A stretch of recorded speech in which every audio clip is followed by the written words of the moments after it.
Hello everybody, Love Them Knives here. This is my website. I'm going to do a video on my website because this website is about pre-owned knives. This is about consignment sales, and anybody can send me knives to sell on my website, okay? And I even have a guy in Australia that sends me knives to sell on my website. And the only way I can pay him is I let him send me a PayPal invoice, and I can pay the PayPal invoice using a debit card, even though I don't have a PayPal account. PayPal canceled my account, oh God, I don't know how many years ago. I mean, I was with them for like 12 years, and then boom, they just cut me off as well. So I don't use PayPal anymore, which forced me into having a merchant account, which is great because then I can accept all the credit cards. And that's what this is about as well. Instead of doing the table sales like I used to do, now I can do a website and I can accept credit cards and I can integrate my shipping, and I get these products to you very quickly, and I have fairly detailed pictures of every product here. But anybody can sell knives on my website. So contact me if you want to do that. Okay, and knowledgeable service. Look at the bottom. Wow, my web designer person's doing a great job. I got a refund policy, shipping policy, privacy policy, terms of service, all about that. Contact, about us, all that kind of thing. So, lovethemknives@gmail.com. That's my email address. I'll put it down below this video for your convenience, so you can contact me if you want to sell knives. Also, in the description area of this video, I am going to put my spiel about if you want to sell knives on my website, this is how you do it. And it'll show you, I want 10%. That's, to me, I charge 10% fee. But also, so I will be taking that out. If you send me a knife that's $200, then $20 is my fee. On top of that, 4% is a charge from the credit card company and the website. Combined together, 3% for one, 1% for the other, is a 4% charge. So basically, I'm going to take 14%, and then, but I only get 10%. And then I'm going to charge you for the shipping because it's free shipping on this website. So somebody's got to pay for the shipping, me or you. And I'm not going to pay for it out of my 10%. I mean, I would be broke. But I think all the people that are selling on my site feel like this is very, very fair. So if they've got a $200 knife, they pay 10%, plus the 4%, and then whatever shipping is, which is usually around $7 or $8, to go to the new owner, right? And I ship USA only. I do not ship international. Just to let people know, I do have international buyers. I sell a lot of knives to international buyers, but they have a forwarding service in the USA, so I ship it to their forwarding service in the USA, and their USA forwarding service ships it to them wherever they are. So that's easy to get. If you really want to buy knives from the USA, it's really smart to get an expediting service that can send your knives overseas to you. I just don't understand. I mean, a lot of people come at me and want me to ship internationally. It's like, no, because I don't know what your customs department allows or doesn't allow. If the knife disappears, you're going to put a stop on the credit card thing. You're going to reverse it. I mean, we'll all be very sad, but I can't guarantee it going to Croatia or the Greek islands or wherever, so this can be difficult. Canada is really tough. So no. So I do USA shipping only. These are not my knives. Some of them are. There might be 20 knives on this site that belong to me. The rest belong to other people. So I don't want to lose their knives internationally shipping them either. And the owner of the knife pays the shipping. So if it's going to cost $25 to $30 to ship it, I think they're going to say, whoa, Nelly. So we're USA shipping only. If you're international, you can buy. Here's no restrictions.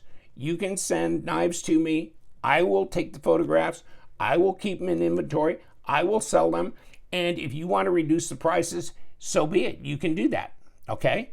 So don't worry about those issues. It's going to get professionally shipped. It's going to get to its destination. It's going to be insured when it gets shipped. But you have to bear the cost of sending the knives to me. And that's why some guys will send me 12 knives in a small box, because it's only costing them like, medium rate priority box is $14, $15. So they can ship me a dozen knives or more in that box. So they're only paying out of their pocket maybe 90 cents, 80 cents a knife to ship their knives to me. So they don't have a lot coming out of their pocket for that. And, let's take a look at some other things here. Okay, so just go to the menu on top, pre-owned knives, collections. Under collections, there's merchandise, eutectic knives, and flashlights. So flashlights will be where flashlights are. They also may be under new arrivals. So you can also do a search, and of course you can establish an account up to the right-hand side here. You can establish an account and click on that and, put your information in so that you have an account established. All right. And when you do, then I can send you notifications when I've added new knives to the site. Under the More tab here on the far right, Historical Knives Archive and Sell Your Knife. So those are, and actually it really needs to be a tab out there, Sell Your Knife, Sell Your Knives on my website, instead of buried under this button for more. I'll talk to the web person about doing that. Sell Your Knife. So if you want to sell your knife, when you click on Sell Your Knife, then here's the consignment policies, which is just email me. And that's what a lot of people do. They email me. I send them back my standard script, which tells them how it's all functioning. I'll put that in the description section below so you can see that under this video. Under the historical sales profile, you can see that, a previous web person set this up to where if it's sold, it goes into previous sold file. And so you can see a lot of the things that have been sold, and there's like 129 pages, so there's a bunch. There's thousands of knives in this historical file. This may be something you might want to search if you're looking for a knife that you haven't seen in a while and you don't remember the details about it, or, have detailed pictures. Like the Spyderco Tatanka. Yeah, there you go. There's your Spyderco Tatanka. Seen one of those lately? Here you go. And that one, of course, is previously sold. It's in the sold archives, but at least it'll give you information on it if you're looking for historical purposes. So I was told by several people, hey, don't delete them after they're sold. Keep them in an archive so people can go back and look, at different knives. What were they? What kind of blades, steel did they have? That kind of thing. Here's the sale tab here. And when you click on the sale tab right there, it'll say on sale now. Hurry.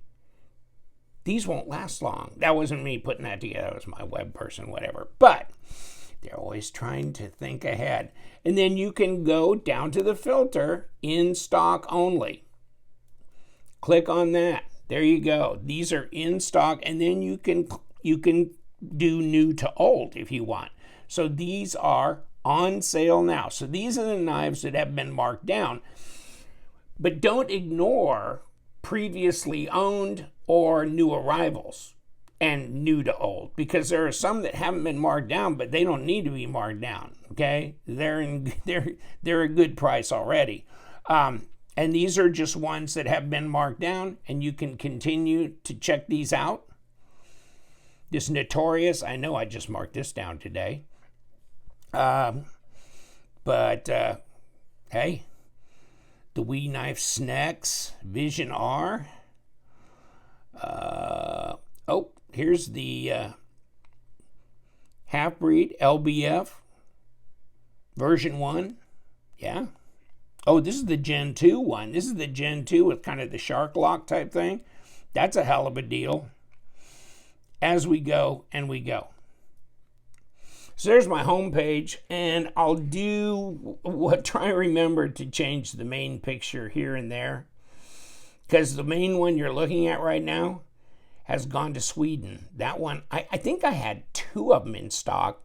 One of them I sent to my buddy in Sweden, but I didn't send it to Sweden. I sent it to his buddy that was in the U.S. that sent it to him in Sweden, and he loves it. He loves the Thunderbird from Vosted, so he thought that was great. But there's all kinds of stuff going on this.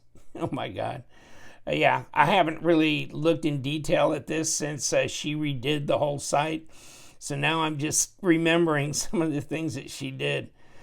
Oh, well, hey, I like this website. I think it's pretty cool, actually. I mean, it's not just a little Etsy thing with nothing. This actually's got some guts to it, that's for sure. And it really works smoothly. So I'm trying to bounce around and do this online. Meanwhile, I'm getting notifications coming through my screen. So I'm going to be chopping this video up a bit to try and get all that garbage out of here.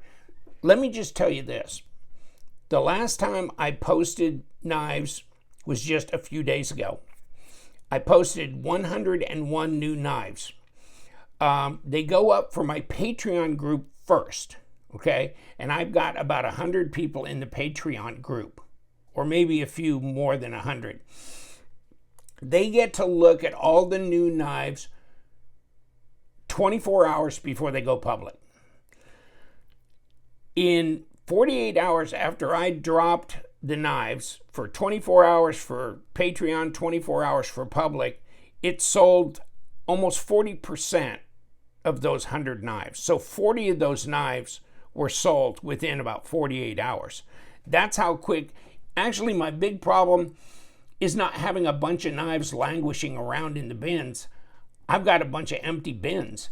I've got room for a lot more volume. And these things sell so quickly. I mean, at the end of every month, I'm paying out probably close to $20,000 to various sellers. I mean, that's how much we're doing a month in overall gross sales. So, hey, it's rocking and rolling. And the only new knives I have in stock are eutectic knives because Liang Ma forwarded some to me to put into my inventory so I could sell these on my website. So I didn't have to buy them from him. I do not have the kind of funds to go around and do retail knives. I don't want to compete with White Mountain. I don't want to compete with Blade HQ, Knife Center, any of those people, because it's a very thin margin game. So the previously owned is the way I'm willing to do it because I've done table sales for so many years already, selling off knives that I've reviewed, and then other people ask, hey, can I get in on your table sales? And it grew and grew, and finally it ended up in a website. And the website's growing. Let me know if you want to sell knives on my website. And you guys, stay sharp.